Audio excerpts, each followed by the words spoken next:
दोस्तों, आप अक्सर ये बात सुनते आ रहे हैं कि आज एक सैटेलाइट को रॉकेट के जरिए अंतरिक्ष में स्थापित किया गया।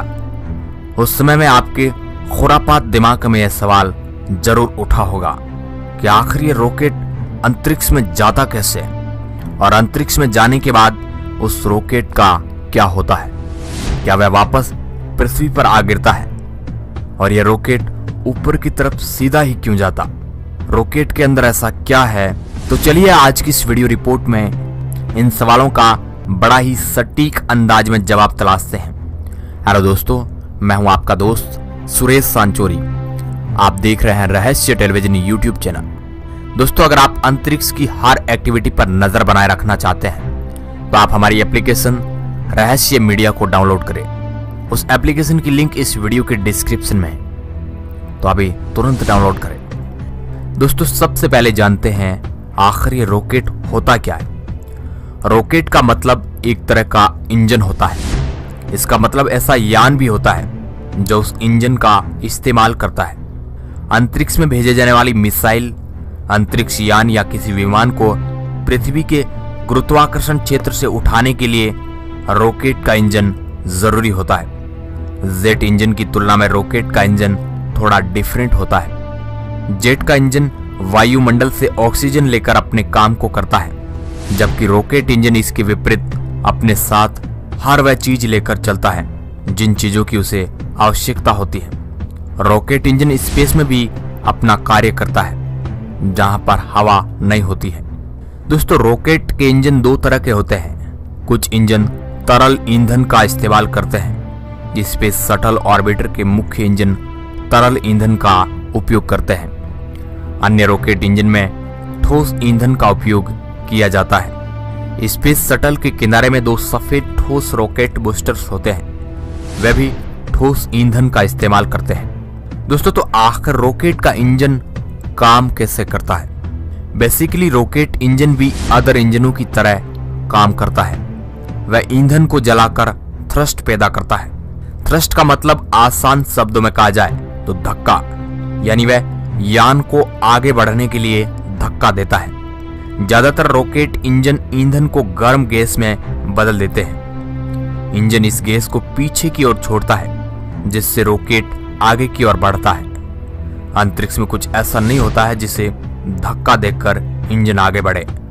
ऐसे में यह सवाल उठता है कि फिर रॉकेट आगे कैसे बढ़ता है। दोस्तों, रॉकेट न्यूटन काका के गति के थर्ड रूल के आधार पर वर्क करता है।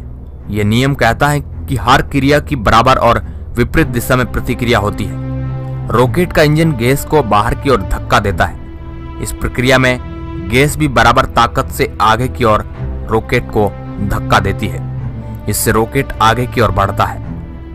क्या आपने देखा है कि अगर आप हवा को एक गुब्बारे से बाहर जाने दें तो क्या होता है। हवा एक तरफ आती है और गुब्बारा विपरीत दिशा में चलता है।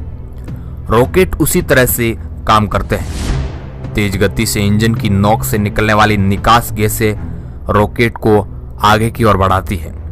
दोस्तों, अंतरिक्ष कहां से शुरू होता है। अधिकांश जेट विमान 15 किलोमीटर या फिर 50,000 फीट से ऊपर नहीं उड़ते हैं, जहां उनको उनके इंजनों में ईंधन जलाने और उन्हें उड़ने के लिए पर्याप्त ऑक्सीजन मिलती है। लेकिन यह अंतरिक्ष की शुरुआत के आसपास कहीं नहीं है।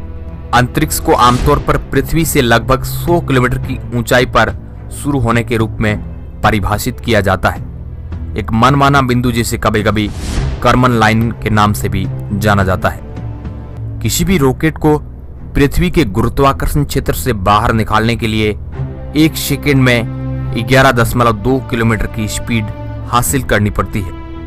इतनी स्पीड को हासिल करने के लिए रॉकेट बहुत ही तेजी से ईंधन जलाते हैं। एक अंतरिक्ष रॉकेट के अलग अलग भाग होते हैं: इंजन, ईंधन टैंक और कोई बाहरी रॉकेट बूस्टर। एक रॉकेट का सबसे बड़ा और यकीनन सबसे दिलचस्प हिस्सा रॉकेट का इंजन होता है। इंजन जो उसे आकाश में पहुंचाता है। जैसा कि हमने पहले ही कहा था, रॉकेट जेट विमानों और पृथ्वी पर काम करने वाले अन्य ईंधन से चलने वाले वाहन से भिन्न होते हैं, क्योंकि उन्हें अपनी ऑक्सीजन की आपूर्ति करनी होती है।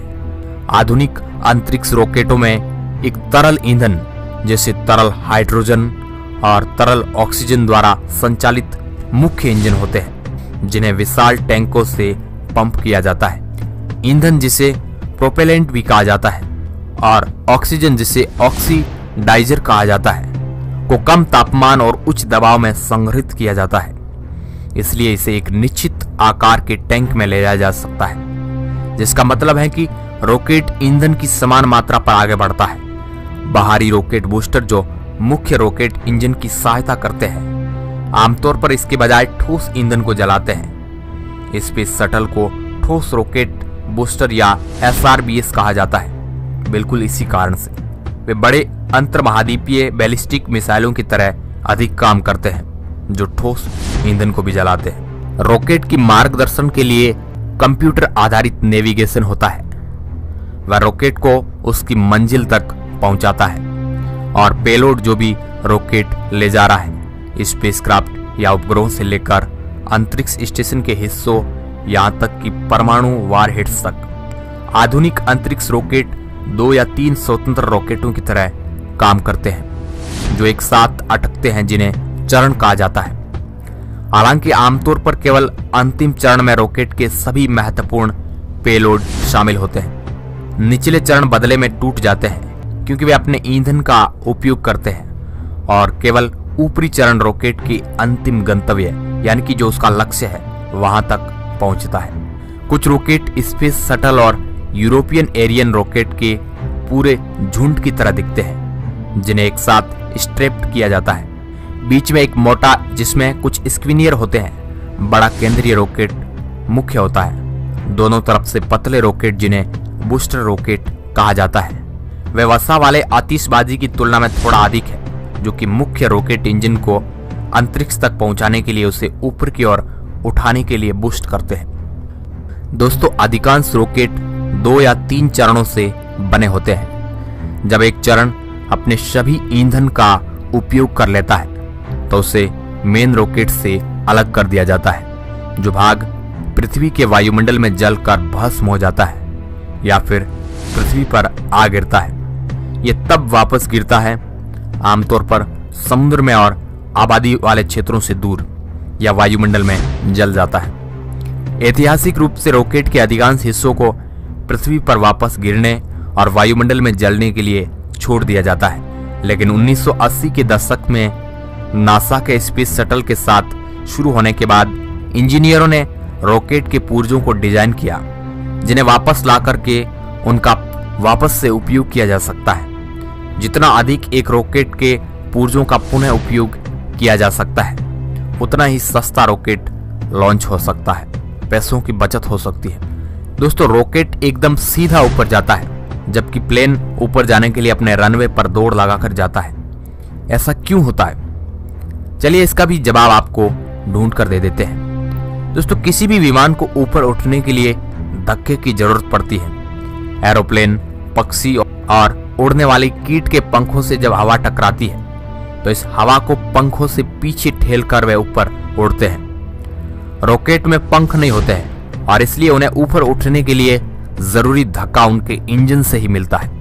प्लेन ज्यादा भारी होता है और उसे ऊपर उठने के लिए हवा को बहुत ही तेज गति से पीछे छोड़ना पड़ता है, इसलिए वह पहले रनवे पर कुछ दूर चलकर पंखों से हवा को ठेलने जितना बल प्राप्त करता है। रॉकेट को जमीन पर दौड़ाने और फिर आसमान में धक्का देने के बजाय उसे सीधे हवा में उठा देने का काम इंजन आसानी से कर पाता है।